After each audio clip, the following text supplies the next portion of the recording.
I'm just going to cut to the chase. Get your ass out of bed. It's time to get up. The loop. Oh, yeah. The loop has begun. Good morning, guys. Yes, sirree. It's the restart of the morning loop, the morning show. Mornings in the lab with Keith Bilous. That's me. Across the glass is producer Christina Flynn and producer Jimmy. And right over there is the big strong man himself, John Anderson. And that guy over there, there's a bunch of holes behind his head. No, we're not recreating the wire this morning. We got Marty Flynn. We got Marty Fitz. Not Marty Flynn. Marty Fitz. See Marty Fitz. Christopher Martin joining us as well. One of the OGs here in the morning show here in the lab. Starting the morning loop. Big show today. And hey, just a couple reminders for you guys. This is an explicit show. And probably today, more than any.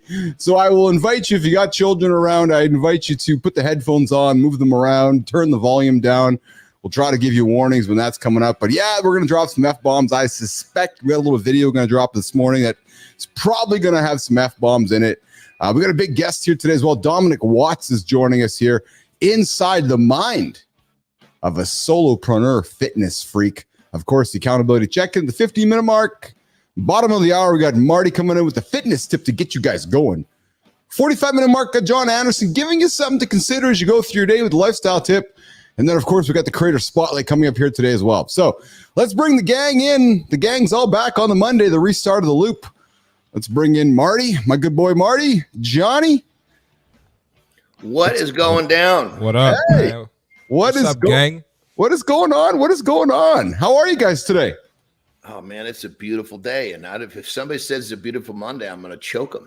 I don't. John, you can't skip a Monday, John. That's right. You can't skip any day. That's it. You got to show up every day, baby. That's it. The morning loop, the first 15 minutes of the show, the unpredictable 15 minutes of the show that you never know what's going to happen. Boys, I think I'm going to bring in producer Flynn to kick the show off here today. She has, we missed her a little bit last week. She wasn't here last Monday. I think she was, was Flynn taking the kid to school last Monday or was that Tuesday? Flynn, that was Monday last week? It's supposed to be on Monday, but yeah. She was sick, so it ended up being Wednesday. That's right. Okay. That's right. So, the morning loop, gentlemen, we get this loop started every 24 hours. And over a couple day period, we step aside to refresh ourselves. And we call that, the traditional folks call that the weekend. We just call it another day in the old, I don't know, loop. I feel like the loop is made of hours, not days, brother. Listen, if Johnny wasn't here, I feel like we still call it the weekend. But Johnny just bullied us to change our mindsets. Johnny's having influence, man. I'm telling you. Speaking of influence, that's good, though. It is good. It's fantastic. Johnny's rock and roll in the top left corner of the vertical screen. He's got a red hat on, some wonderful black Versace glasses. It's mental weakness t-shirt he's got on. Yeah, there you go. Of course. I got a houndstooth Kangol hat on today, guys. I left the black one aside. I pulled the houndstooth, Johnny. More the houndstooth. Here we go, baby. The houndstooth Kangol hat, nice black shirt on. Tina's got the black shirt, nice gold necklace, and Marty's got the red headset from Beats. And the less crunches. Marty pulled out the gray. Looks like the less crunches, less brunches, more crunches. Yeah. Fuck, you guys know what it was. Yeah, you know what it is. Quick question. This is a live, meaning people can see us. Yes. Are you narrating for people that are blind so they don't know what we look like? You're telling what we're wearing today? Is that what's going on? That's exactly it, Johnny. You know what? No, you're right, pal. You're absolutely right. Listen, there's people listening to us who might not be watching, and there's people that are tuning in that might not be able to see us. So I'm thinking, hey. There you have it. I was like, there's got to be an angle here. He's going around the horn telling everybody what we're wearing. They're going, shit, we can see that. I got to give the background. We had a guest on here who's talked about like being inclusive. Yeah, so that's why Keith does it. Yeah, we had somebody wake us up to it. Yeah, just kind of create some awareness, right? And as we know, we're trying to create the most safest space in the world for men all over the planet, regardless of what your views are, what color you are, what gender you are, whatever you stand for. We're trying to create the safest space. I'm thinking, hey, if somebody can't see me, I know they would love to know what John Anderson looks like. And I'm thinking this person would love to know what Marty's rocking today. So we're going to do the best we can to describe them. As Christina's knocking out a cough there on the other side. Good morning, good time. What's shaking, good time? Hi, good to have you here this morning. So let's go around the horn in the first 15. Marty, what happened over the weekend? We don't call the weekend. I'm not going to show it, but I was attempting to put my sign up, but the drill won't go far enough into the wall. I guess I don't know if I got to figure something out. But that's why I got bullet holes. It looks like bullet holes, but it's drill holes behind me. You know what's awesome, Marty? Is on Friday, at the end of the last loop, we talked about men's insecurities, and you're being vulnerable right now, going, because I'm going, Marty, you got more courage than I do. It's crazy. Yeah, I rarely have issues like that, but hey, I'll figure it out. Yeah. Johnny Anderson, how was your weekend? If we don't call the weekend, it was good, man. It was good always. Yeah, just. It's just the idea that we get to continue to do what we want to do, you know. Although the big change for me is Terry's actually out of town, so that threw my rhythm out a little bit. Just the little things, you know, because I'm kind of like this. I'm like this bulldozer going through my world. Yeah. She is such a great support system, and it's not like she does this and she doesn't want to. This is the way we do it. I kind of just make all the messes, and she kind of reorganizes my shit as I go through. So next time I come back through my loop, everything's in place. And so when she left, I came back through my loop, and I was like, "Whoa, the road is not clear." We're so just little stuff like. You're bacheloring it, Mr. Anderson. Yeah. You know, just don't burn the house down. Dude, I'm telling you, man. I actually did. I did leave the stove on. I was like, dude, you are like out of your mind here. Come on, get it together. Hold on. Did you say you left the stove on? I did. Can you believe that shit? You know? And the funny thing is my cooking, the way that I see, I'm a big one on putting on something on the stove on low heat and let it cook real slow. And I do it all the time. She must be turning it off for me, and I'm not aware of it. Jesus. Well, Marty, what do we say to that? She's probably like, "Oh, it's just Johnny again." I'm not even going to say anything because he's just going to do it again. So and my daughters are like, "Dad, are you going to be okay?" Because everybody knows she takes such wonderful care of me, and I'm very appreciative. Very appreciative. That's exceptional. It's exceptional. Producer Flynn, how was your weekend? Sounds like you have some entertainment happening this morning. We have entertainment every morning, don't we? When I love it. Kids, that's just life. Yeah. Remember pre-COVID, if you were on a call and a dog barked in the background, people are like, "What the fuck?" I know. I'm professional. And now I'm like, "This is my life, dude. If you don't like it, get the fuck out." Yeah, it's like real world doesn't exist, right? Yeah, that's what it used to be. And now everyone's like, "No, I have a life going on behind all this facade." So we're just rocking and rolling. My weekend was good. No complaints. We had a 4-year-old birthday party. I'm straight up domestic and boring. Oh, there you go. Hey, it's just like when we had, So Young, you were reading my mind. Switch shaking So Young. I was just going to say, it's just like when we had So Young on the show last week and Bobby wanders into the lab as the show's going on and you see the door open. And opens the door. That's the best part. That was hilarious.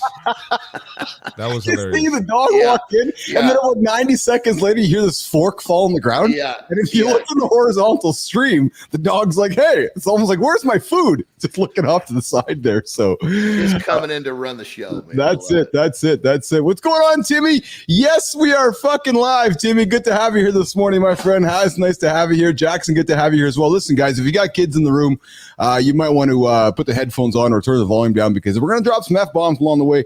And we do have a guest showing up today. Oh, yeah, I was just going to say, where's the guest? There he is. There's Dom sitting in the green room. We got Dominic Watts joining us here in a few moments inside the mind of a solopreneur fitness freak. Guys, I'm going to lean into a video that our friend Marty shared with me over the weekend here in a couple of moments. We're going to react to the video. And then we are going to do the accountability check-in at the 15-minute mark. We're going to come back, bring Dominic Watson, get to know Dominic, and then we're going to talk about inside the mind of a solopreneur fitness freak. But gents, so this show, Mornings in the Lab with Keith Bilous, John Anderson, Marty Fit, Christina Flynn, we have an aspiration to create the safest space for men on the planet.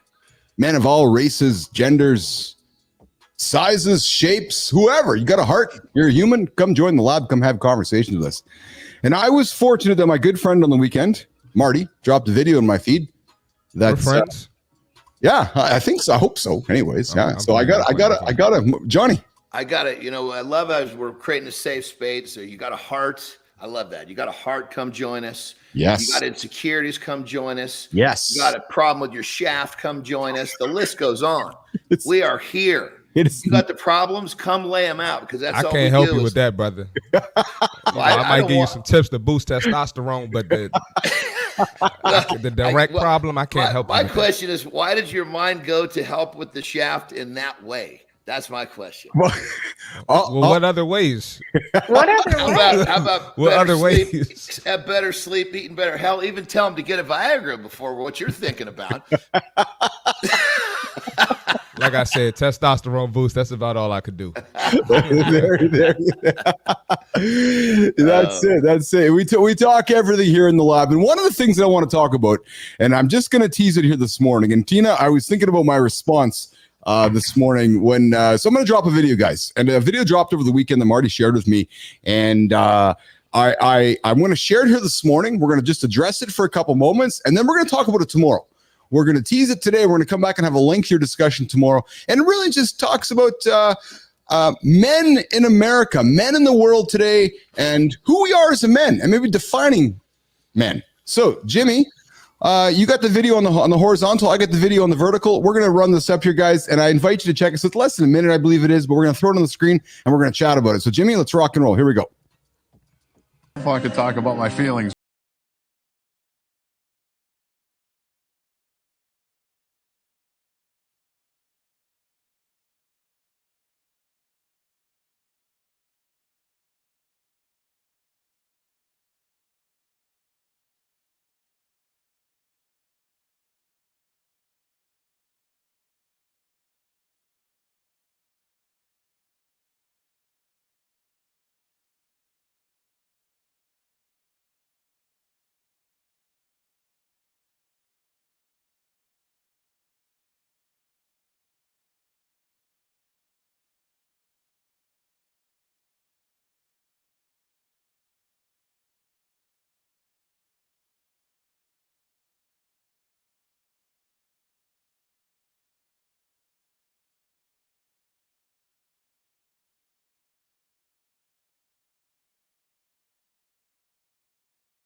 Take care of your family. Stop being a little sniffly, whiny bitch. All right. So, video dropped into my feed this weekend, and I thought to myself, I'd like to address that. And I'd like to invite my friends to address that. And then I thought to myself, Christina, how I was going to address it. And then my first visceral reaction was to address it with unkindness and anger and emotion. And then I looked up in my head and remembered I have a good friend named John Anderson, who's invited me not to invite negativity into my life. Yes. And invite me not to invite negative emotion in my life. And then I reflected upon my own thoughts, and I said to myself, okay, in my 30s and 40s, I know how I would have responded. And I probably wouldn't have responded the way I'm going to respond today and the way I'm going to respond tomorrow. So if I lower myself to the intellect of that conversation, then I'm just like everybody else. However, my goal in the lab here is to invite conversations with everybody, all types, shapes, sizes, genders, colors, feelings. I like talking about feelings.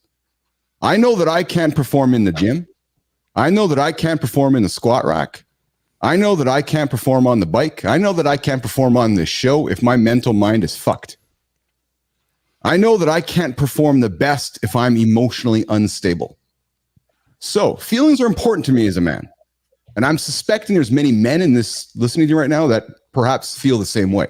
And what I'm suggesting to you, what I'm inviting you to, is to invite you to the show with myself, John, Marty, and Christina. And Johnny, I see you there, pal. Hang on 1 second. Yeah, no, so, I'm soaking up everything you're saying. Yeah. So I thought to myself that, and when I talked to Flynn about this yesterday, I was like, I'm going to go attack this. But I thought, no, if I attack this, then I'm being a hypocrite and I'm not inviting the conversation. So Mr. Shapiro, if you happen to see this video today or tomorrow, I invite you to the lab, to a conversation, because I want to hear your point of view. I want to be curious. I want to know why we are scared of sharing feelings. I want to know why that feelings are something that we should not speak to. And I want to know why feelings we want to bury and deep inside our bodies and our souls. Most importantly for me, and I'm suspecting John is going to lean into this like I have, and I'm suspecting Marty's going to lean into this with what I'm going to say next. I have a 17-year-old boy I have a 15-year-old daughter and I have an 8-year-old little daughter. I want my boy and my 2 daughters growing up to find men like Christopher Martin, like John Anderson, like Keith Bilous, ones that are not afraid to share their feelings and share their emotions. So we're going to dig further into this tomorrow, but I really want to have a conversation around trying to remove the toxicity in the world around what we as men can and cannot do, and invite you that do have feelings to the conversation. John Anderson, my friend, comments on that video we watched this morning. I think that there's 2 layers to this. I think there's 2 sides to the fence. And I think you have to honor one, you've got to honor the other. If you look at it from one side by itself, it doesn't work. So the idea of, put your feelings aside, get up and do what you got to do. Okay. So we start our world off with going to school, doing a lot of things that we don't want to do. But as we grow and as we become more developed as people, we get better at doing the things we don't want to do because we realize it's a part of life. And when you do the things you don't want to do and you get good at that, all of a sudden you have a whole lot of choices and you can start doing exactly what you want to do. So what I'm getting at is the feeling part, 100%. Yes, men have feelings and they should be able to speak them and all this, that, and the other. But what I'm getting at is that if a man, or let's forget men, a person hasn't learned to do what they got to do, starting as a youngster, and that carries all the way into adulthood, then, okay, if you haven't learned how to go through the sticky spots, and what you've learned to do is sit around and use your feelings as a way not to do them, that's where I have the problem. If you basically have learned to do what you got to do, right?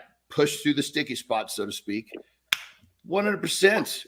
I think it's completely value. But if you're sitting around using your feelings as a reason to not do what you got to do, that's where I have a problem with it. So I think there's 2 sides to the coin, and that's a very generalized statement. So I don't want anybody to attach that directly to them because their circumstances have everything to do with what I'm saying. But I just want, my position is both sides of the fence have to be recognized in order to really understand how this fits together. Awesome. Marty. Yeah, I'm kind of with Johnny on this. Like you gotta recognize both sides, but I'm going to take a different approach. So of course I agree with Keith and John. Like you have to express yourself. Yeah, if something's bothering you, you should be able to let somebody know how you feel, and you should have that outlet. But I will say on the flip side, that's not everyone's reality. A lot of men don't have someone they can open up to. And for, I'm fortunate enough, I'm blessed enough to have people I can open up to and be honest with. But, there have been times where maybe I didn't have that, or I was too insecure to voice that opinion. Voice my feelings. And then there's been times where I voiced my feelings where, it might have been a family member, it might have been a girl I was dating or something, and they throw it back in my face, when it wasn't the right time to do that. There's never a right time to do that.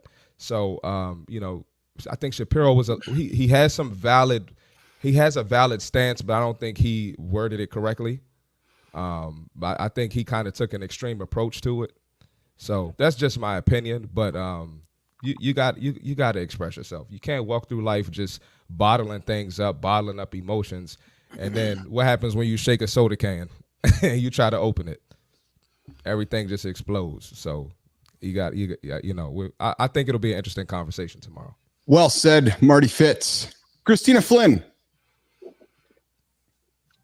It's all really interesting perspectives, and I think this is the right way to go about the conversation, right? It's easy if you feel one way or the other to shit on the other point of view, and that's not what we're trying to do. Yes. It's like, let's see where some of those are coming from.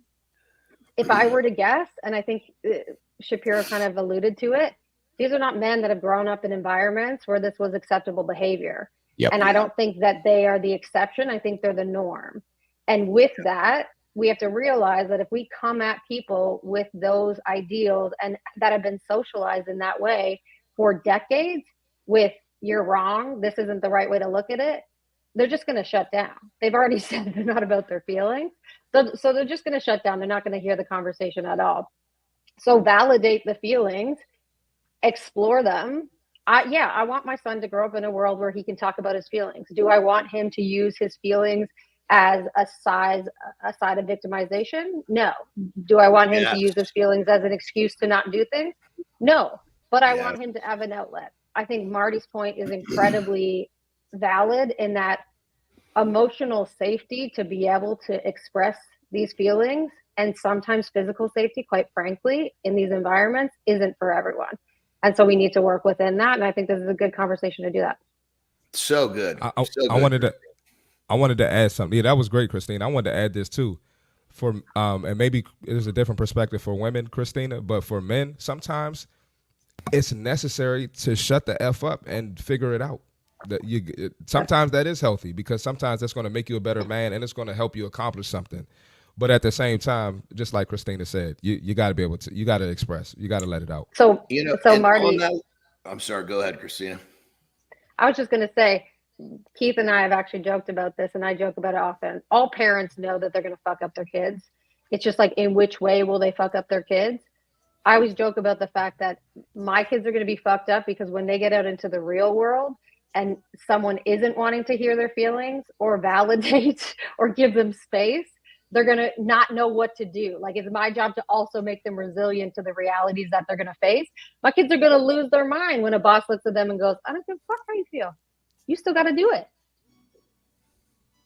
Yeah. And that whole idea too of, you express yourself, you talk to someone about your feelings. You also got to think about, who are you surrounded with? Are you surrounded with the guy that's going to say, oh, I know I don't want to go to work today either. I don't want to do my laundry. I don't want to take a shower today. I don't want to brush my teeth today. Let's just go over here. No. You got to take care of yourself. If you don't take care of yourself, you're not taking care of the ones you love. You're not even giving a version of yourself to the world that's worth a damn. If everybody took care of themselves first, we would live in a much different society. But there's so many people that aren't handling their business. Everybody else is running around trying to clean up their mess. So what I'm getting at is, be careful who you're talking to, because are you talking to people that are hearing you, supporting you, and giving you a pat on the butt and say, I hear you, it sucks, but we got to do it anyway, so let's go? Or are you talking to someone that's trying to pull you off onto the sideline and keep you off putting you on the sideline of your own life? You got to really be careful with, who is that you're talking to and what type of advice are you taking from them? There's not a right or a wrong answer with this nation. The point that I am looking to make with this conversation is exactly what you've just heard over the last 7 minutes. We're welcoming every point of view, because if I would have came up here and just shunned everything that Dana said and shunned everything that Mark just said, Shapiro, then we're really no different than anybody else. I'm tired of living in a world where I can't listen to what somebody else says over there. I'm tired of living in a world where I can just agree with what's happening in my circle. I really want to live in a world where I can be curious about what's happening over there, and where I want you to be curious about what's happening over here, where we can meet in the middle and have a conversation. That is the aspiration of Mornings in the Lab. Places where we can have safe conversations. Maybe Marty doesn't agree with some of the things that I'm saying. Maybe neither does John.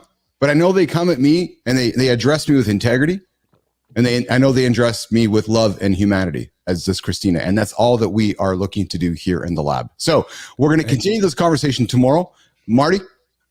Real quick, and guess what? We can all still be friends and disagree and see things from a different lens. That is exactly the point. And again, I repeat myself here, Marty, but when I saw the video yesterday, I thought to myself, okay, I immediately had some anger. I had some emotion, and I thought, okay, I could go at this. I can go at this a certain way, or I can go at this in a way where we can address a conversation about it, right? Because the easy thing is not to have a conversation. The easy thing is just to agree or disagree and say, okay, we're done with it, move on. No, I want to understand why Shapiro feels that way, or why I want to learn. I want Mark to hear my point of view, and it doesn't mean I have to hate the guy. It doesn't mean he has to hate me, but I want to have a conversation, and that's really what it comes down to. Right. So anyways, we're running behind schedule here this morning because we got a big topic, and we got Dominic Watts patiently waiting for us in the lab here. Johnny, I know you got some work you got to do. Marty, I know that you're not going to go touch your toes. You're going to go do a stretch. And Flynn, you're going to go get the rest of the show set up. And I'm going to do this part of the show that we call the accountability check-in. I see you all in the comments. Timmy, I see you there. Ali, I see you there. That Greek dude, I see you there as well.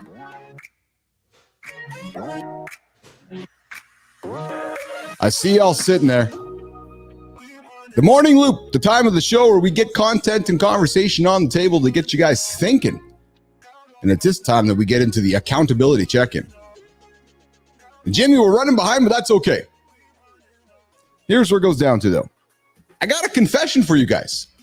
Yep. The fact is, it's an ironic one, too. Especially coming from the guy who's talking about accountability every single day. Especially from the guy who's building a business based on accountability. Here's my confession. I used to suck. Oh, baby, I used to suck at finishing what I started. Some days I still am, frankly. Oh, yeah, true story. Starting something is extremely exciting, especially to a creative like myself. But finishing? Baby, that's the magic because it's fucking hard. Oh, finishing is hard. Let's face it, it's easier to come up with reasons it won't work. It's easier to chase new squirrels that seem more exciting. It's easier to bail out when it's difficult to push through. It's easy just to drop the squat bar and bail out of the squat. But it also makes it easier to feel stuck, to question your worth, to see yourself as a failure. Here's my suggestion to you. Choose the tough road. Walk towards the fire. Find just one reason to keep going. And then give it your all to make it happen. Pull the levers, add to the more list, add to the less list. Because every time you finish what you start, you gain that confidence and that momentum to build trust in yourself, to build trust with everyone else. You know what happens? You know how John likes to say, you chase the feelings? You're going to feel pretty awesome. Because let me remind you, finishing is not about the result. It's about learning who you really are. That's the accountability check-in, dropping every single day around, not this time. Running a little bit late today, having a great conversation. Continue the show here. All right, John, Marty. Dominic Watts going to bring you in 2 minutes, my friend. Turn that down there, guys. I'm looking forward to tomorrow's show, guys. We're going to continue that chat and continue the chat around, defining male, modern masculinity, and everything such as it is. And Timmy, I always win in the end as well. Yes. And Adam says my father forced me to study medicine. Well, there you go. All right, so guys, let's take our guests. Jimmy, are you ready to bring in our guest? I am. Let's do it. Let's do it right now. Dominic Watts joining us all the way from London, England. Marty, how does it go? London. Dominic is a videographer, photographer, and social media guy. He's great at making the mundane appear insane. And boys, if you remember, Dominic was the brilliance behind Brooke Swidar's coming out like I'm out for employment video. He's 11 years in digital production, social media. He's a manager and owner of Evil Media, and he's a fitness freak who often talks about the benefits of fitness to business and entrepreneurial success. And Johnny, I saw the boy in the old leg press machine last week kicking off. I think it was 700, 800, 900 pounds. He just blasted up the machine there. Dominic Watts, man, congratulations on all the wonderful success you've had. And I love to welcome you to the Mornings in the Lab. Good to have you here, pal. Oh, we can't hear you here on the vertical stream here. There we go. Is that better? There we go. How are you, buddy? I'm good. Thank you very much for having me. What's up, brother? It's good to be with some fellow fitness nuts, as I'm seeing. You've got more traps than a rhino, Mr. John Anderson. But yeah, no, it's good. Thank you very much for having me. Yeah, I'm looking forward to having a good natter today. So we like to talk fitness and nuts in the same conversation, especially with John Anderson on the show with us. So I'm glad that you figured that the same way. So, hey, Dom, quickly before we get into the big conversation today around being a fitness freak and so forth inside the mind of a solopreneur fitness freak with Dominic Watts. Hey, Dom, you care to lean in on the topic that we just kind of teased this morning on male masculinity and emotions and feelings, and where do you sidle up on that conversation, if I may ask you? In terms of like, should men be talking about their feelings? Absolutely. I think we have a lot of groundwork to get to that point. There's still a lot of stigma in society around people, being vulnerable, and that's the piece. And unfortunately, from a biological standpoint, it's very difficult to be strong and vulnerable at the same time. So there's a bit of an oxymoron. So I think we've seen a huge cultural shift, though, in the way that we look at mental health towards men at the moment. I think it's going in a good direction. My philosophy on at the moment is I, rather than telling the whole world that I'm vulnerable and feeling, in a difficult spot, I have a small circle of people that I trust, and I use that. And I also think that we need a much bigger healthy look towards therapy as being a normal thing like you do and going and visiting a dentist, versus this kind of very reactionary philosophy we have at the moment, which is you go in, I have a problem, or then Mr. Therapist, can you fix all this damage that has been done, versus I'm actually in a good place, but I'm going to go to a therapist and I'm going to talk and just have a check-in. And then walk away, and therefore we don't ever end up in this situation where we're kind of like proactively like dealing with men who are on the verge of suicide, on the the verge of depression, or in like things that ultimately could be avoided if we had got there before. Johnny. I was going to say excuse me, I think that when it comes down to it, I agree with everything you're saying, brother. And I think that kind of a prerequisite to any person, let's just of course, I'm men here, but when you've got a problem, when you've got some issues, when you don't know something's going on there, blah, blah, blah. And a lot of times you're connecting it back to something. I think a prerequisite to what we need to do as people, as humans, is start to realize and look at those challenges and look at those things that happened to us and rewrite our story and realize, okay, yes, this was very traumatic. And yes, my story can be, I can't do X, Y, Z because of that. Or it can be, yes, this was traumatic, and because of that, I can do A, B, C. Now, once you've kind of framed this, you're at least you're positioned in the right direction. And if you need to go talk to a therapist, go do it. But I think that some of the perspectives, are you looking at your life as the glass is half full or the glass is half empty? And if you're a half empty person, even a therapist is going to have a hell of a time pulling your head out of your ass. So perspective, people, I think no matter how, I'm a huge believer myself. If I wasn't such a dumb little son of a bitch with a whopping learning disability, I would not be living the life that I never thought was possible. So thank God I was a dead son of a bitch. You're hanging out with Keith Bilous, John Anderson, Marty, and our guest Dominic Watts here on the morning show. Mornings in the Lab with Keith and friends, dropping every single day, 8 o'clock Eastern time. Our purpose, our mission, to help you boys get your day started, to help you boys be accountable, to help you boys hit the most audacious goals in your life. And listen, we welcome all comments in the feed. Like the channel, subscribe to the channel, and comment on the channel. But listen, guys, we want to keep the comments within the guardrails. If you guys are going outside the lines, if you're coloring outside the lines, we're kicking you out of the feed. And I think you'll learn that the guardrails are pretty wide. Speed the show up here and move over to the fit tip here in about a minute. Jimmy, we're going to do it with Christopher Martin here in a quick minute. But Dominic, so you are passionate about fitness. You're a power lifter. You fight Brazilian jiu-jitsu. You believe everyone needs both a physical outlet and a strong community. I like this, Dominic, that I like. You said this. Your belief is that creativity can't be forced. It needs to flow naturally like a good workout. Talk about the synergies and the symbiotic relationship between a good workout and creativity, Dominic Watts.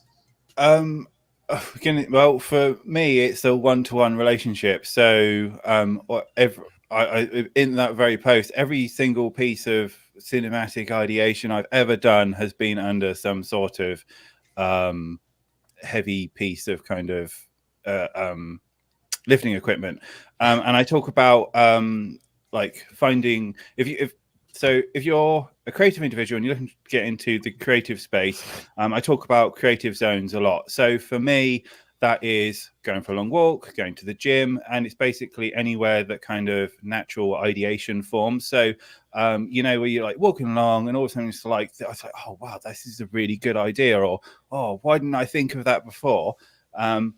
And every one of those zones is different. So for you, Keith, you might happen every time you brush your teeth or you go to the loo or like you're making toast or something. For Marty, it might be, whenever he's reading a book. But whatever you do, find those zones and then nourish them and look after them and protect them.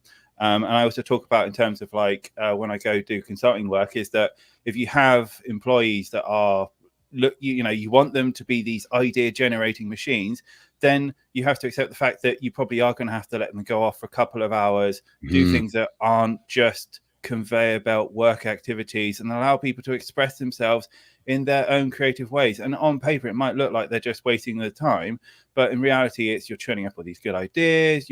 Things will come to fruit, and it's just a very effective way of doing things. And then going back to the gym. For me, lifting is how I do it. Jiu-jitsu is how I get, my ideas, because it's like this very faint white noise and everything goes quiet and the universe kind of like turns down by 30 decibels. And all of a sudden out of like the bubbling water of the world comes like just these ideas. Yeah. And also as of part of that is that also, depending on the type of creativity you like to do, is make sure that you are feeding yourself soul food, as I call it. So these are things that, shows that you watch, books that you watch, nature, taking whatever it is, forms of kind of like stimuli, feed yourself them that kind of don't drain you. So, like you'll be at work, and I'm sure, Keith, you've got lots of activities around the show that you go, ugh, and they kind of like, they take away. You want things that add to you or just make you feel good. And then once you've kind of got that as fuel, so if you think of like training, it's like you fuel the body, the mind with all these good things, and then when you go do those activities, everything kind of like swarms and bubbles to the surface. And that's why you get, like, depending on what you feed yourself or whatever you stimulate, you get very different creatives. And that's the joy of, creating things. You end up with lots of different things in your, in the atmosphere, as it were. Johnny, I see you leaning in. Oh man, that's so good, man. It's like taking all of these little things and bringing them together to put you at your peak creatively and at your creative peak, excuse me. And I love that. It's not just, you can't just go, I want to have a good idea. I'm going to sit in a chair. Did you do all the things that you needed to do to put your mind in that proper space, to quiet out the world, to nourish your soul? Like Dom just said, I love that. Being creative, there's preparation. You live in a way to be creative. I don't just, I'm gonna think of a good idea, I'm gonna go sit in a chair. No, did you do all the shit that's gonna prime that creative moment? And I love that. That's it. All right, Marty, you ready to do this, pal? Man, I'm always ready. Let's do it. Let's do it. I can do it when I wake up.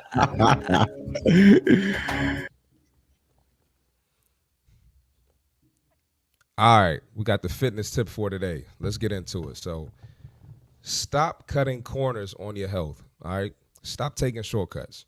All right, it's not just about how you look, but it's also about how you perform in every aspect of life.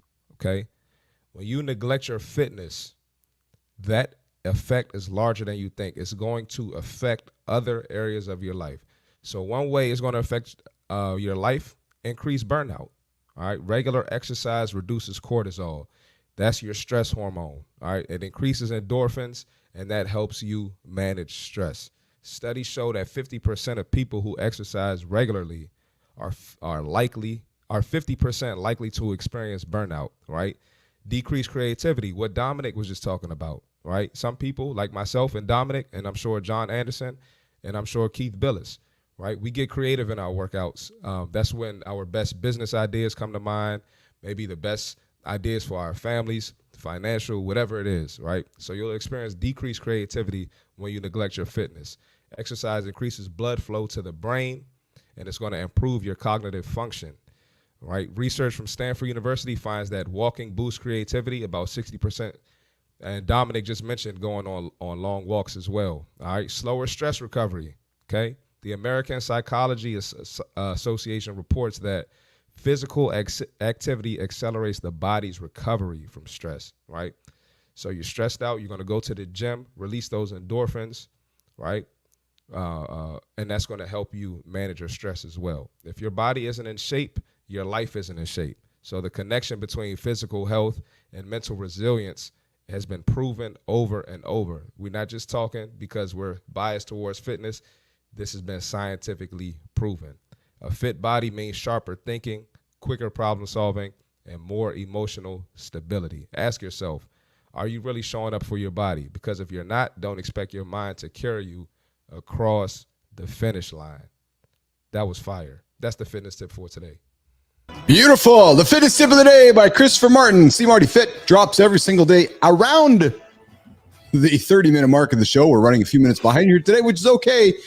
We're joined by our guest, Dominic Watts, all the way from London.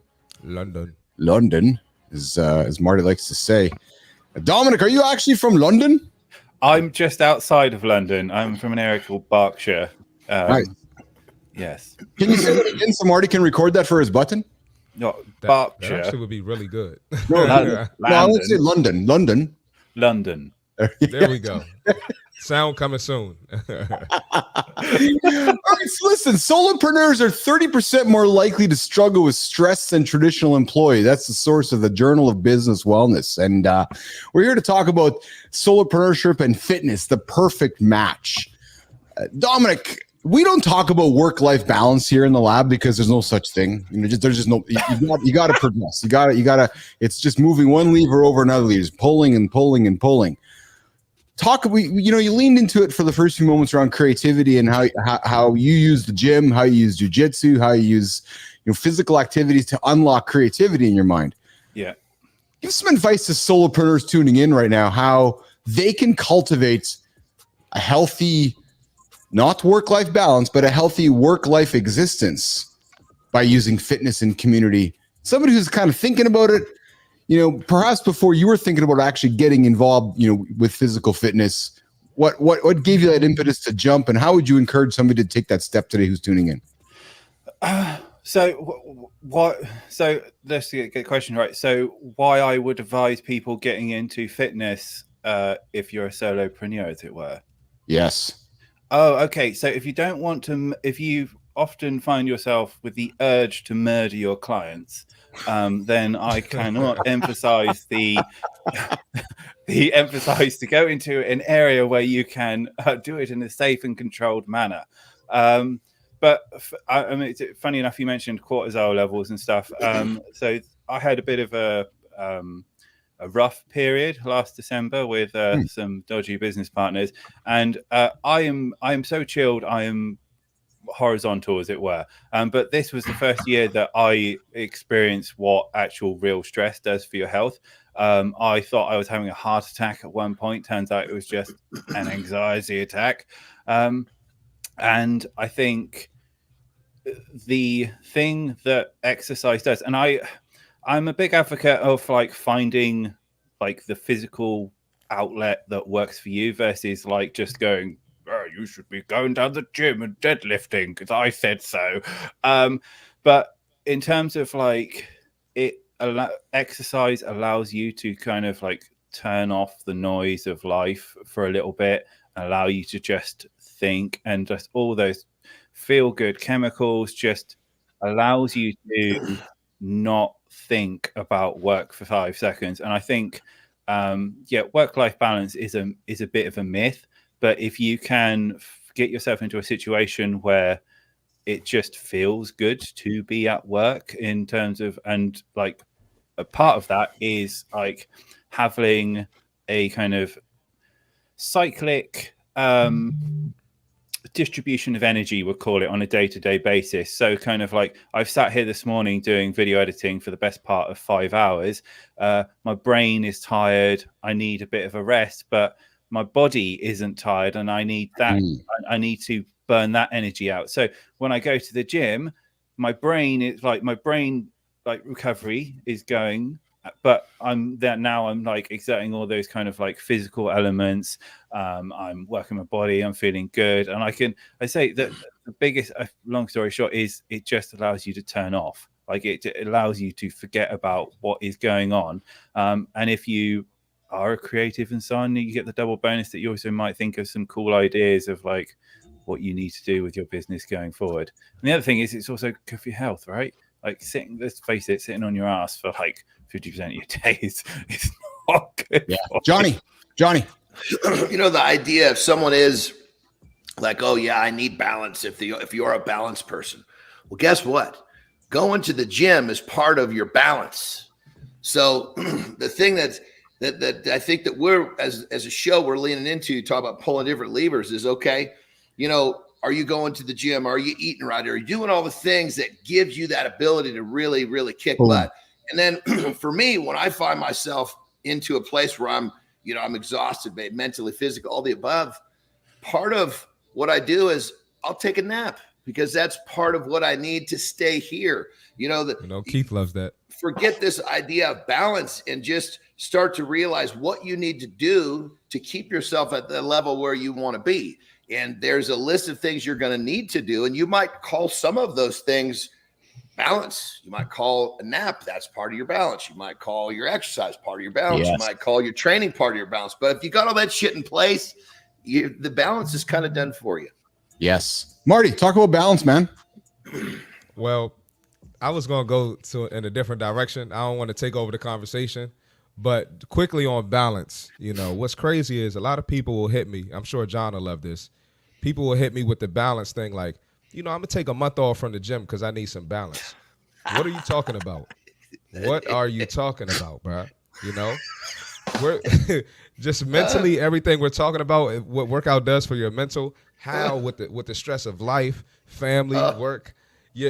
I don't understand. Can I sneak in? I don't want to go there. Brother? See, that's why I didn't even want to go there. Go ahead, John. Go ahead. The idea of balance would be to kind of get things to balance out. Taking a month off, that's doing this. Where's the balance in taking a month off? That's called being I don't know what, I'm not even going to use the word that just flew through my mind because it's negative and I don't like to address negativity. But if you're using balance to say, I'm going to take a month off, where's that? That's just going the other direction, to the other side of unbalanced, if you will. I think the important part of balance and the thing about balance is that you've got to recognize what adds to the scales and what takes away. So while we do make lots of jokes about kind of like people taking off time for the gym and stuff, there are people out there who genuinely hate going to the gym but do it anyway because of discipline, and it probably does take away from them. Like it adds stress. Like it's a lot of mental drain, and I think those kind of people, we need to encourage and say, well, look at what types of exercise, what kind of stimuli, what type of physical activities works for you. So, for example, I do a lot of heavy weight training. I also do a lot of jiu-jitsu. A lot of the guys I do with jiu-jitsu and ladies don't do any gym work because they hate it, but they absolutely love rolling around and strangling each other on the floor, and that's their piece for them. So their physical fitness is that they go to jiu-jitsu all the time. And I think a lot of people, like especially in society at the moment, and like if you look at social media, there's just this constant push of like, you must go to the gym and the gym is the only way that you can exercise. And it's like, well, realistically, there's like a million different ways that you can get your heart rate running. It's just like, just be smart about it. Think about it. I like beyond. I like to think of the gym more of as a metaphor, especially. Yes, I was just going to say that the gym is just this term for get your ass off the couch, put down the Snickers. That's exactly, and that's really what we're trying to do. I'm going to remove the word trying. That's what we are doing here in the Business Athlete Performance Lab with Mornings in the Labs. We're rewiring your guys' thought process that you got to start today at the gym. Whether that gym's in your mind, whether that gym's in your bedroom, whether that gym's at the gym, but it's doing something to get yourself started first. You have to take care of yourself first. Johnny. The gym is symbolic of having your brain release that cascade of positive chemistry that's going to make you feel good. Yes. And Dom even mentioned that, so whatever you want to call it, that's actually going to be my lifestyle tip. It's going to be based around this. So excellent. It's going to be simple and actionable so you can get your fix every morning. Awesome. Marty. Yeah. Now I just wanted to add too, like jujitsu, that's not easy.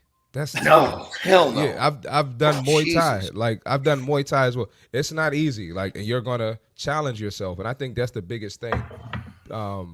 People will go. I'll go for a walk, which is great. There's many benefits to walking, but do something to challenge yourself. That's going to give you the mental benefit as well from exercise. So that could be Pilates, that could be yoga, it could be jujitsu, whatever. But do something to challenge yourself, to release them endorphins and get your mind working. That's where the creativity is going to come, in my opinion. That's it. Hey, you're hanging out with Keith, John, C. Marty Fit, and our guest Dominic Watts this morning, joining us from London.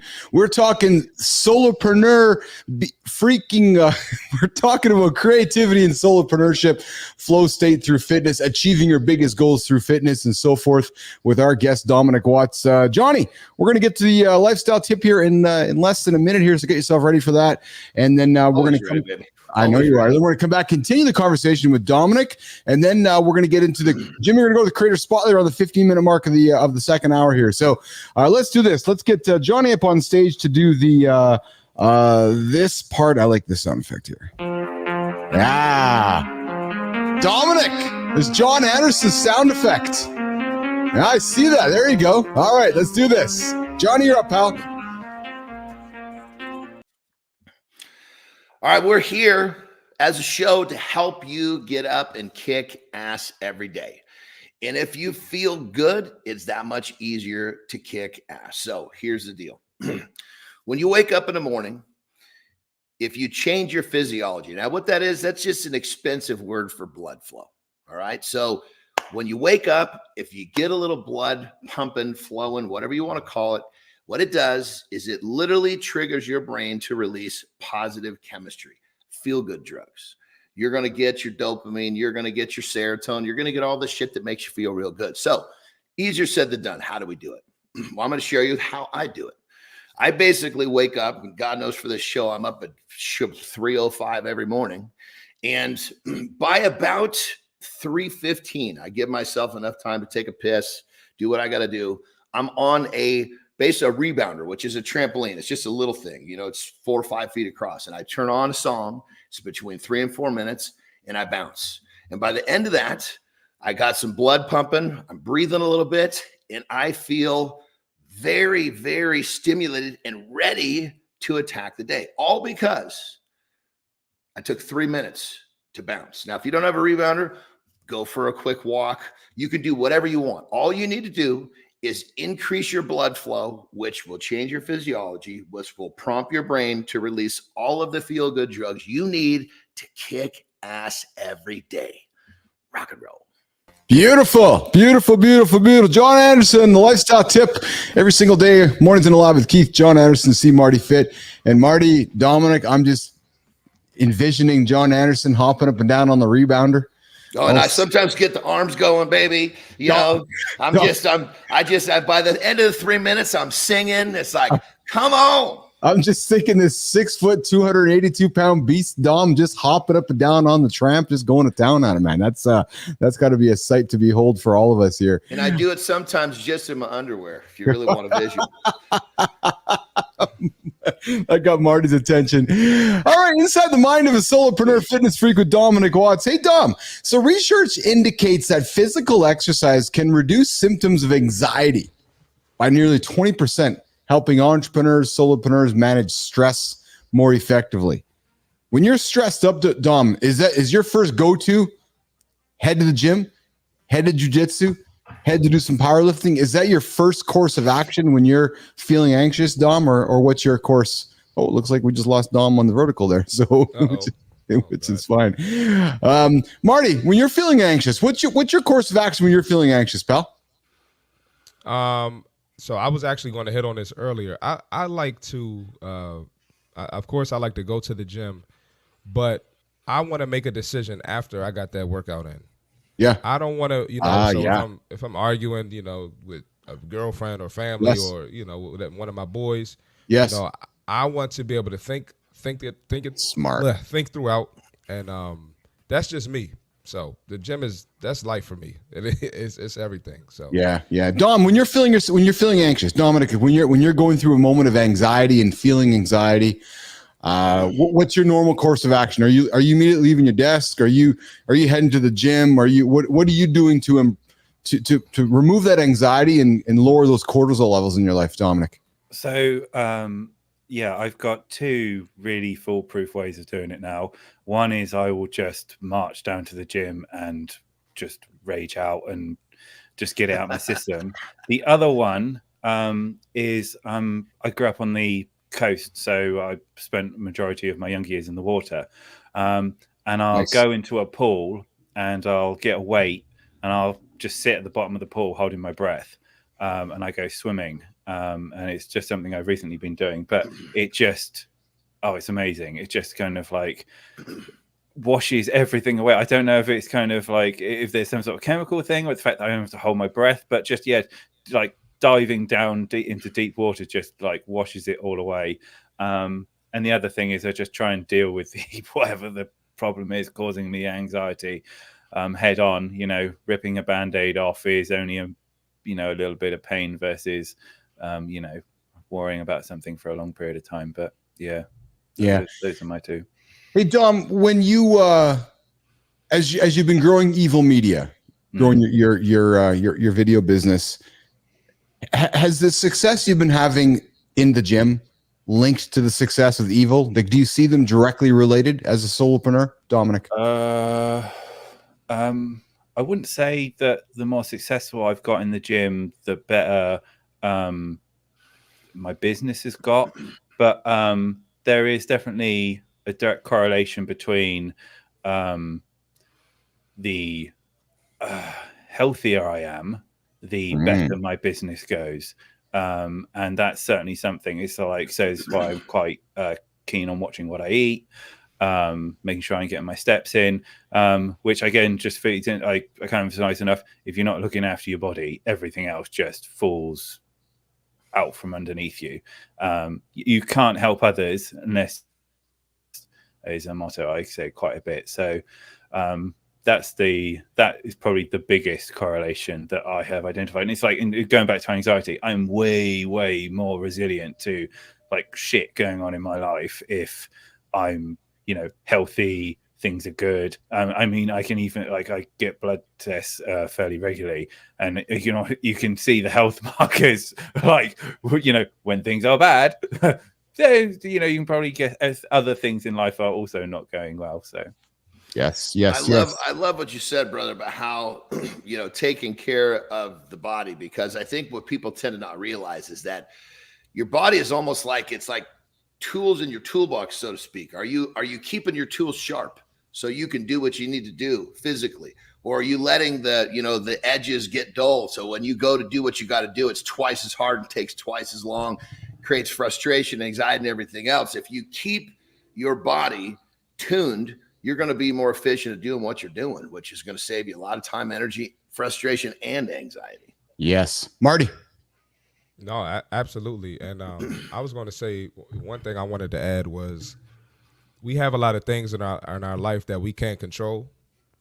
So that could be work, that could be family, kids. I'm sure y'all with kids have to deal with a lot. Yes. But you can control how, your I guess your physical state with going to the gym and working out.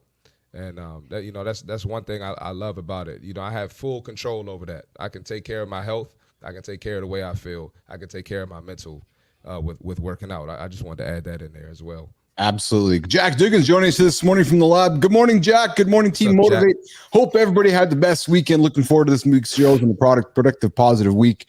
Love to have you here this morning, Jack, in the lab here. Listen, Jack joined us here in the show a couple weeks ago, tuned in and say, hey, what the hell is this show all about?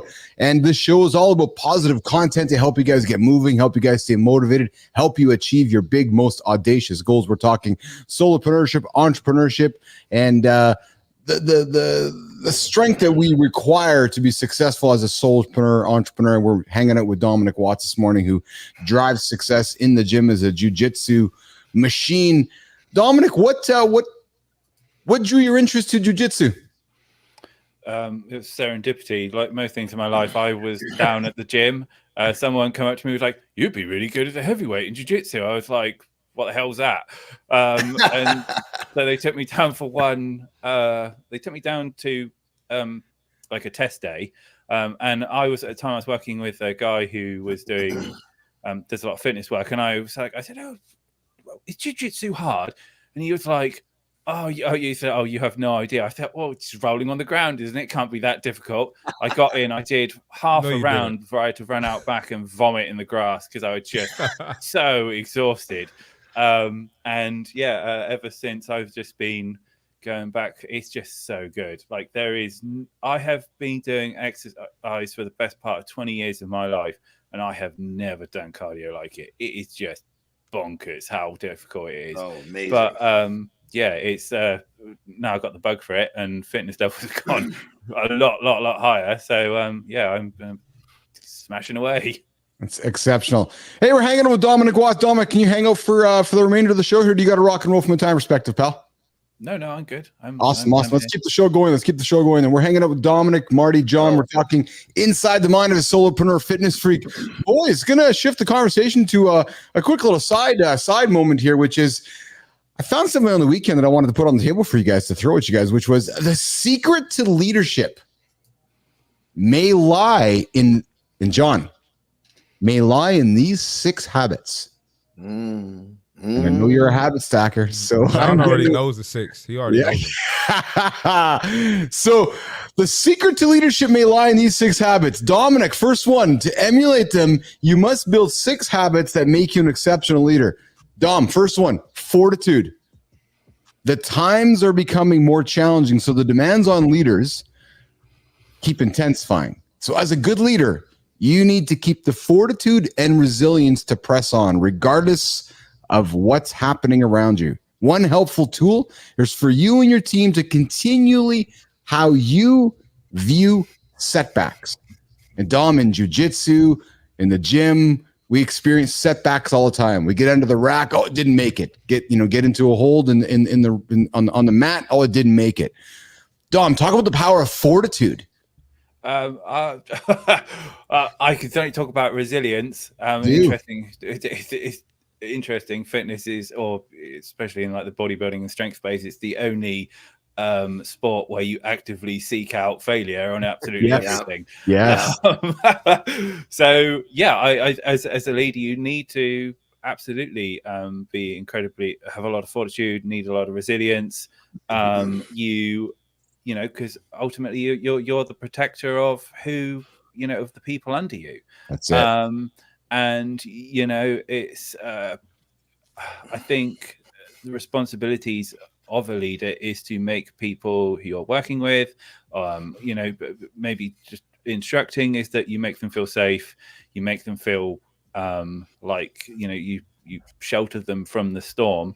And unless you, again, like going back to what I said earlier, like you can't help others unless you help yourselves, and like unless you are pretty tanky, you're just going to crumble, and then no one's going to be better off for it. That's it. Marty, coming to you, man. We're talking right now. We're looking at the secret to leadership may lie in these 6 habits. And then, John, you're going to be up next.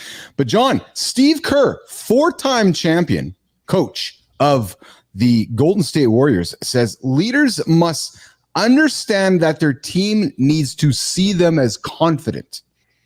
Anything less, and you're capping your group's potential. After all, Kerr says, a team is never more confident than its leader. Marty, talk about his comments on being a leader and the idea of confidence. Listen, when you're the coach, you are the leader of the show, right? You're the head of the train. And I've noticed in my playing career, you have coaches who might be down 10 or 20 at the end of the quarter, and they're losing their shit. And then we get whooped. So as a coach, you got to be able to lift the team up. As a leader, you got to be able to lift your team up, because there's going to be losses.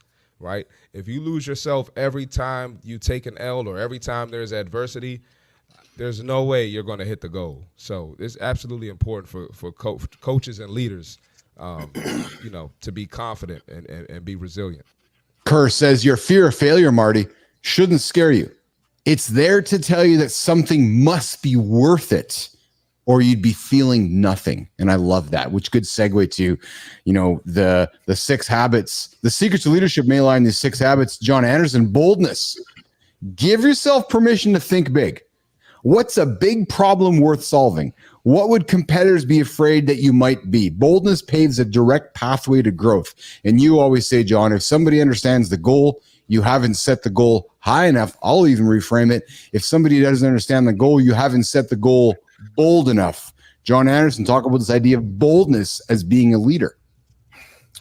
Well, the idea of, putting together a goal or a destination that just seems, doesn't make sense to the average man, but then having the character and the courage and whatever to continue to pursue that and never miss. It's that never missing. It's that leader has to be willing to do what the people around him will not do. That's why they follow. They don't follow because he's good at talking. They follow because they've seen him do the shit that most people won't do. And they know by following that, they're going to get somewhere that's bigger and better than if they were doing it themselves. So I always say, if you can't lead yourself first, you're not a leader. You've got to be able to do the shit that most people can't do, because you're going to get the shit that most people will never get. It's like you've got to understand, a leader is the guy who gets the job done. He never misses. He shows up, and you take that and you spread that amongst your team, and you get that culture going, and you're unstoppable. That's it. Dominic, messaging, being a creative fellow in the business that you're in. As a leader, you live in a fishbowl. People are watching you. Your reaction to negativity, your reaction to positivity, and your intent and presence. Avoid losing your temper. Imagine a camera watching you move everything that you do. Find humor, laugh and crack jokes, seek a balanced tone, demanding and empathetic, calm yet showing urgency, confident yet humble. As somebody who's a creative, as somebody who's all about messaging, as somebody who's all about delivering a message, Dominic, talk about the power of messaging. I think messaging is exactly why leadership is so difficult, because especially I think you need to not have. I don't think you can pretend to have qualities as a leader.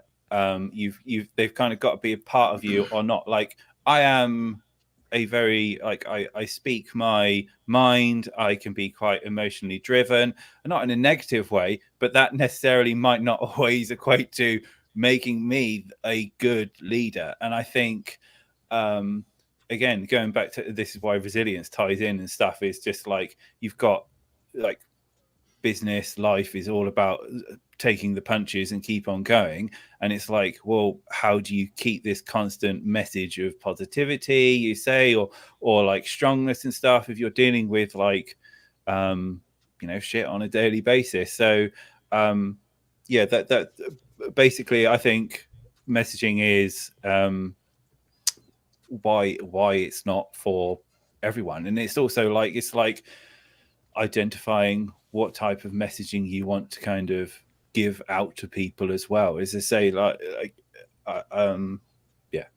I think great.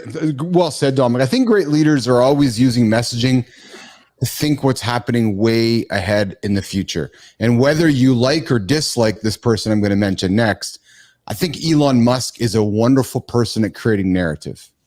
He's like, yeah, I'm going to Mars. That's a leader. And yes, the ambition's 2030, 2035, 2040, but he plants that seed, Dominic, 20 years ago, 15 years ago, right? It's called planting a seed, starting a narrative, and then starting that message, and showing the people behind you what that goal is, what that messaging is, what the mission is, and then planting the seeds along the way. I love the power of messaging. I love the power of narrative. And I think great leaders are able to plant a seed around a message and then see that seed grow and see that message come to life over a long period of time. Talking 6 habits of great leaders, decision-making. Mentally strong leaders, boys, avoid the biases that can distort decision-making, such as the inclination to confirm other people's thinking or obsess about the details like sunk costs or the possibility of loss.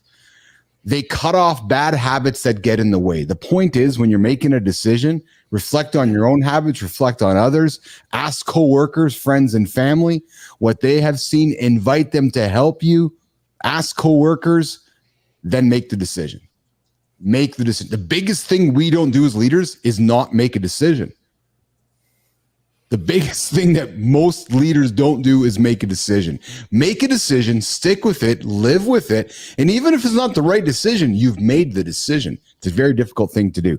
And the last one in terms of 6 great habits to make great leaders is goal focus. John, Marty, wayward thoughts and emotions can distract you and your colleagues from the goal at hand. One of the most powerful ways to keep people focused on a goal is to set goals they care about achieving in the first place, right? So you set the goal, get people buying into it. John and Marty, we talk about people's goals here every single day. People starting their show with us and starting their day and hitting their goals. But start with the purpose behind the goal. Cliche, but it's fact. Start with the purpose. Why should people work so hard to achieve it? Then set the large macro goals and finally the micro goals to get there. We talk macronutrients, but we talk about the power of the micronutrients to power the macronutrients along the way to hit those big goals. John Anderson. Yeah, it's the idea of creating a goal that someone has a why and someone's excited about. That's great. But I think what can be really helpful is when you, like you said, the micro, when you take, okay, there's the destination, there's the goal. But now let's break down what needs to happen on a daily or in the 24-hour loop. What behavior patterns need to happen on a very repetitive basis to keep us moving towards that thing, that destination, that goal that has that why? Because we can be really motivated and really, have a great intention, but if we don't have the right rhythms, we're not going to be efficient at getting there. And even someone that's got a great why can burn themselves out by not making progress there because they haven't set up the proper daily habits. Get your loop ironed out to get you moving in the right direction. So every day you make a little bit of progress, and that's all you need. Yes, we are talking. Go ahead, Marty. I wanted to lean in on tying in the decision making and the goal setting, right? So a lot of times, you're trying to get to this goal and it's not working, right? But you made that decision, right? So there's more than one way to. What's the saying? There's more than one way to skin a cat. A cat. More than one way to skin a cat. You made a decision to get here. Maybe you'll have to maneuver how you get there, but don't just give up on the goal. You made that decision, so stick with it. So a lot of times, if it's business or even if it's sports, right? You recruited these guys to be on your team, right? These are your guys. Don't go looking for other people to replace them. No, let's make it work, and let's keep the goal the same, and let's get there. Let's work through it. Let's work through the adversity. I know a lot of people try to change the goal or go back on the decision they made instead of fighting through the obstacles. I just wanted to add that in there. Exceptional. All right, so it's the 50-minute mark of the hour here. We're coming up to the last block of the show. Johnny's going to sneak away for a little break. We are going to tune into the Creator Spotlight, and this is how we met Dominic. So we met Dominic a couple of weeks back when Brooke Swadar was on the show, and she was working with Dominic on creating her resume, her portfolio, her body of work to go and find some new employment in the world. And she worked with Dominic to create some content. And through that journey, we celebrated Dominic in our Creator Spotlight. And it's the part of the show where we take the big old Mornings in the Lab spotlight and shine it on somebody over on the LinkedIn platform. So we are going to do that. So Johnny, I think you're excusing yourself to break away for a moment here. Then we're going to come back and wrap the show up. So John's going to step away for a moment, and we are going to keep Dom and Marty on the stage. We're going to bring Christina up as well, because Christina helped me with this week here today. So today, Jimmy, you ready to rock and roll, pal? We got a creator who is from San Francisco, California, the most collaborative content strategist and storyteller. Marty, she helps purpose-led startups, founders, and freelancers build a good reputation and become more memorable online. today, Creator Spotlight for Mondays, September 9th, Mornings in the Lab is, it's like the old build-up. Marty, where are the drums? Renee Lynn Frojo. Christina, why are we celebrating Renee today for Mornings in the Lab's Creator Spotlight here in the lab today? Oh man, I could talk about Renee's profile and why you should follow Renee for a very long time. Let's do it. There's a number of different things. First, I think what I loved most about Renee is that she has proven she's grown pretty quickly in a very short period of time. And she's done so by building a brand and building content around things that nobody's really telling you to do. She wasn't posting every day. She was talking about what she wanted to talk about. Her posts weren't like perfectly laid out the way the gurus tell you to. So she's a great example of somebody that's been able to grow and done it authentically in her own way. I think additionally, Renee's talking about something that's really important and has a unique voice for doing it. She's saying, listen, your story is the way. In this day and age, it's just the reality. Everyone has access to AI. Everyone is going to have access to content. How are you going to differentiate yourself in the market? The way that you do that is through yourself and by being able to share that story to create connections with people and become memorable. And I think the way she's doing that with a good reputation is kind of like talking about personal brand, but doing it in a very different way in her own spin. And what I know about Renee is that she is probably one of the best networkers I've ever seen. She's amazing in the DMs. She's always supporting other creators with engagement. She's giving content. She's holding a retreat coming up. So I think she's just approaching the channel itself and the platform itself in a really great way, being her authentic self along the way. I love it. I love it. Renee, we are here celebrating you today. Renee Lynn Frojo from San Francisco, California. Christina was like, hey, we got a great candidate to celebrate today. So if you're looking for Renee, I invite you to find her on LinkedIn. As much as anyone can predict the future, Renee sees a world in which story-driven, human-centered content triumphs over the machine, the AI. It's not only because human connection is a biological need, it's because people increasingly need reasons to care about you, your story, your purpose, and your unique point of view. All provide that reason. In short, as Renee says, telling your story is how you stand out. So Business Athlete Nation, everybody over on LinkedIn, I invite you to go follow Renee Frojo to learn about how you can, how helping purpose-led startups, founders, and freelancers build a good reputation and become more memorable online. That is today's Mornings in the Lab Creator Spotlight. Renee, we want to have you in the lab. So you're up to nominate somebody next. Dominic was nominated here a few weeks back in Bacon. Yes, this chat is this real. This is a live show happening right now here, Mornings in the Lab. Dominic, how did you, so you woke up that morning and you were celebrating with the Creator Spotlight. What went through your mind when all that happened? You're like, hey, what the hell's going on? I was very touched and humbled.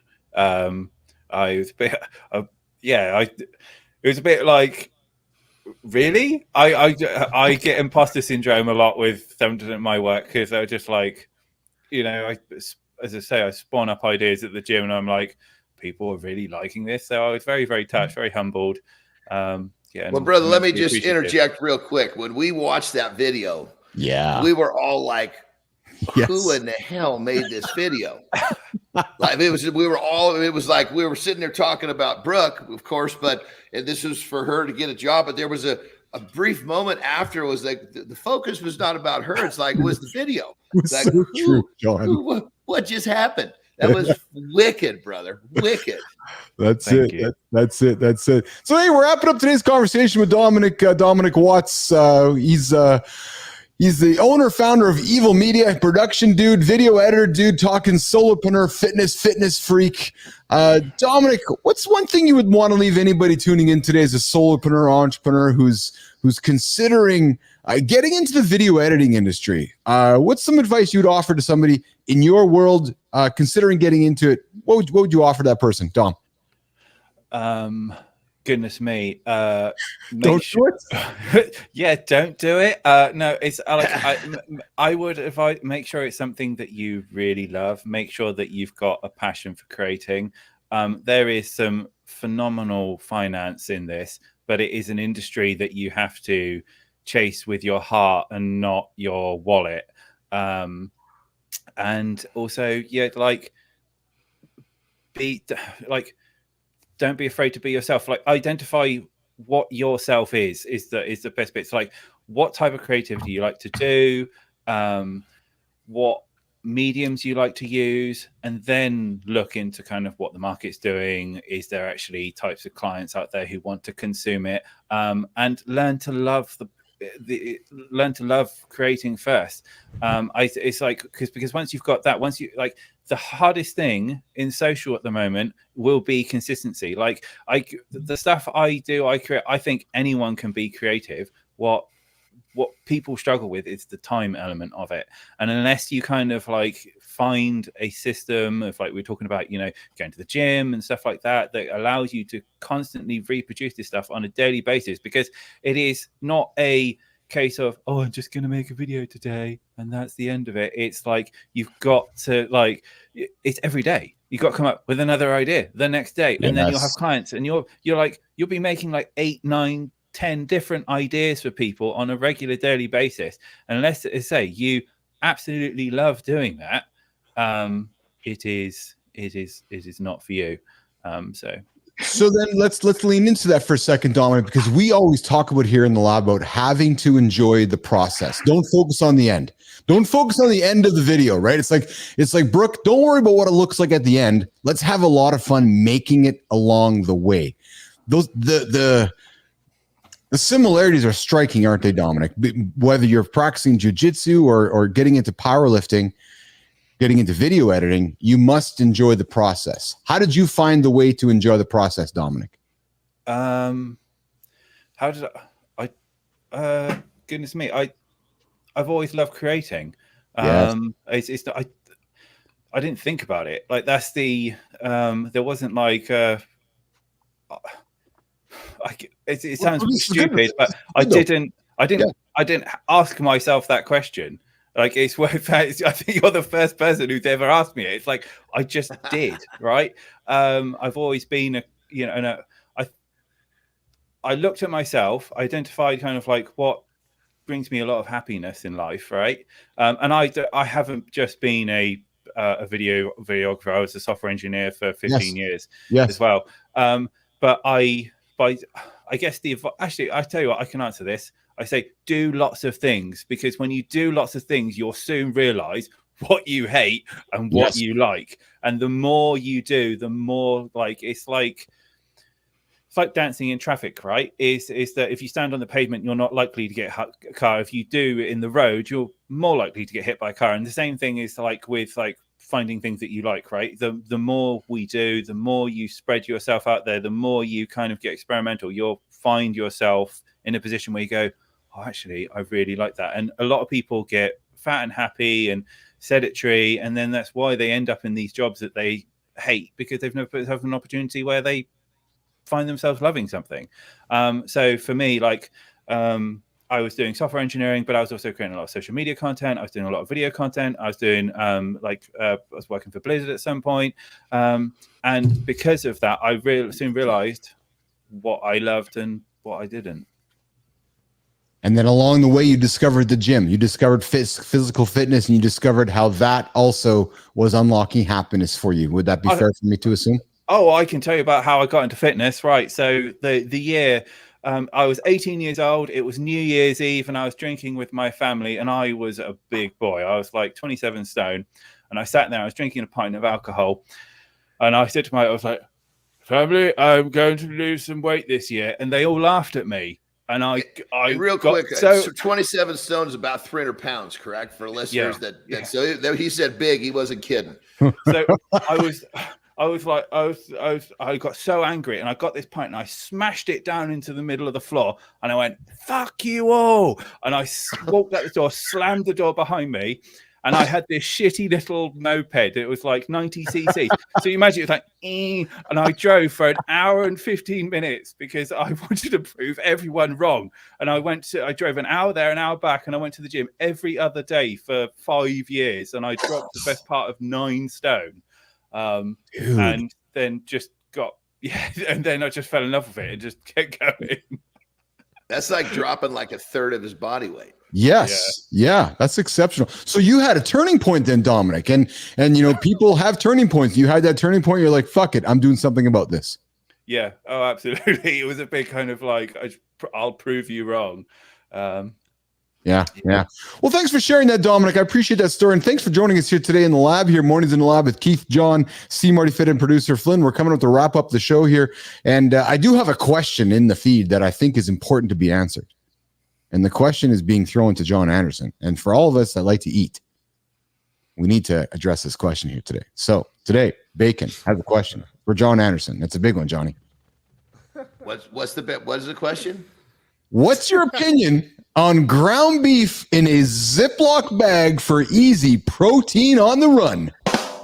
That's one of my suggestions, baby. I tell you, you cook up some ground beef with the spices you like. You got trouble, you just put some of that in a Ziploc sack. You put it in your pocket.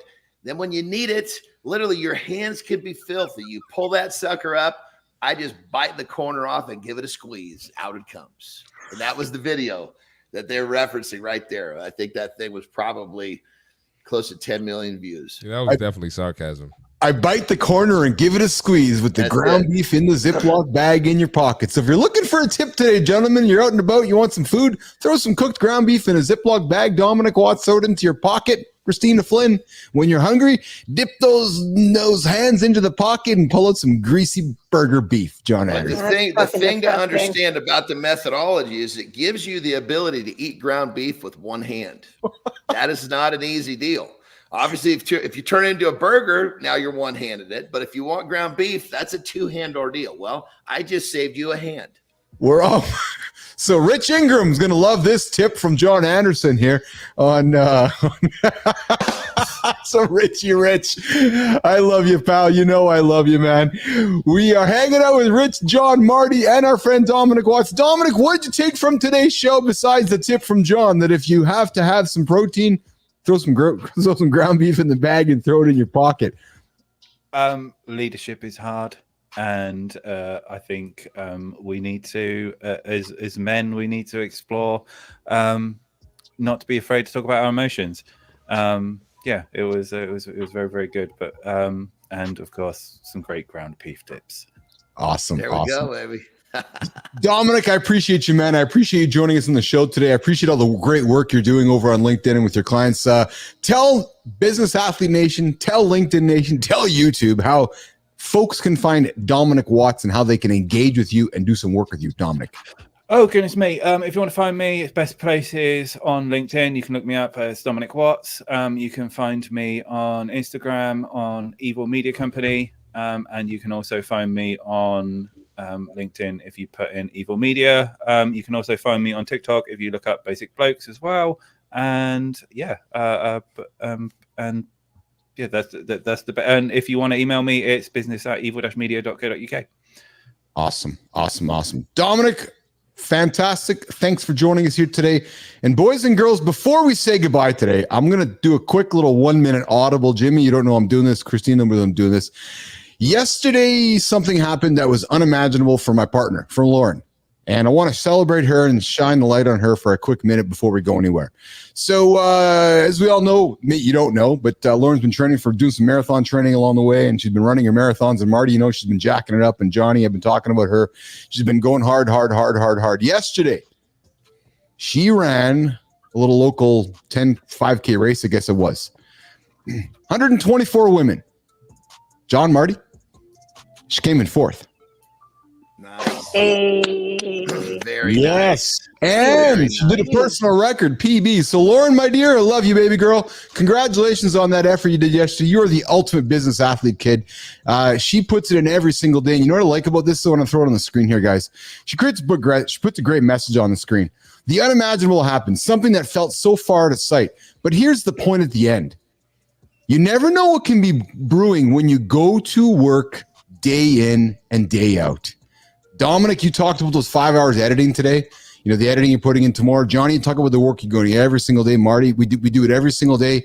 And you know what? Lauren she puts the work in every single day. And then when it came down to show up, the results were there. So I congratulate you on achieving that personal record. That's exceptional work. A 5K in 24 minutes. That is awesome. So, Lauren, congratulations, baby. Wanted to celebrate you there. Very cool. All right. So there's our show. Hey, I guess I got my name on the show so I can celebrate those that I love, including Marty, John, Christina, and our good friend Dominic Watts. Mornings in the Lab. We drop it every single day on YouTube, on X, and on LinkedIn, 8 o'clock Eastern time. The only morning show, gentlemen, to help you guys achieve those big, hairy, audacious goals. And hey, bring your feelings to the table because we want to talk about them tomorrow, 8 o'clock Eastern time. Guys, girls, we'll see you guys tomorrow.